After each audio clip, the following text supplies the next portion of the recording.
नमस्कार दोस्तों, मैं डॉक्टर विकास दीक्षित। मैं न्यूरो साइकियाट्रिस्ट हूँ, लखनऊ शहर में प्रैक्टिस करता हूँ। आज हम लोग बात करेंगे सुसाइड के रिस्क फैक्टर्स क्या हो सकते हैं।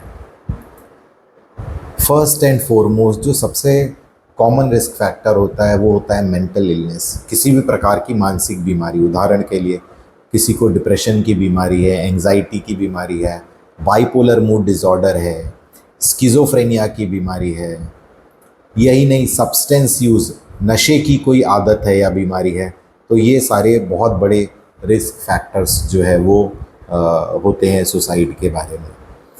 नेक्स्ट क्या होता है, अगर कोई past history of suicidal behaviour है, किसी ने पास्ट में आत्महत्या का प्रयास किया हुआ है, ये भी एक मेजर रिस्क फैक्टर है। अगला क्या है, family history of mental illness, किसी के परिवार में कोई अगर मानसिक बीमारी है किसी को, ये भी रिस्क फैक्टर हो सकता है।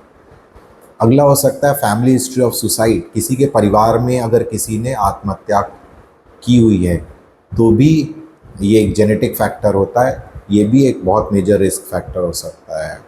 अगला है फैमिली हिस्ट्री ऑफ अब्यूज़, अगर पारिवारिक जो है समस्याएं हैं, संकट हैं, बहुत लड़ाई झगड़े हैं, सेक्सुअल अब्यूज़ की हिस्ट्री है, फिज़िकल अब्यूज़ की हिस्ट्री है, तो भी एक मेजर रिस्क फैक्टर होता है। अगला है क्रॉनिक पेन, कोई बहुत ज़्यादा किसी भी प्रकार से दर्द की समस्याओं से पीड़ित है। नेक्स्ट है क्रॉनिक फिज़िकल और मेंटल इलनेस, किसी को बहुत ज़्यादा कोई लाइलाज बीमारी हो गई है, ये भी एक रिस्क फैक्टर होता है।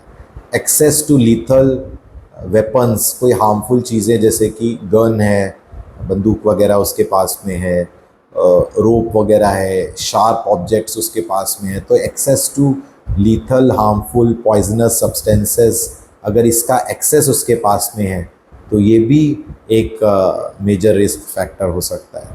अगर आपकी नज़र में कोई भी ऐसा इंसान है जो आपको लगता है कि ऐसी किसी समस्या से पीड़ित है, उससे तुरंत बात करें, उसे किसी मेंटल हेल्थ प्रोफेशनल के पास ज़रूर लेकर के जाएं।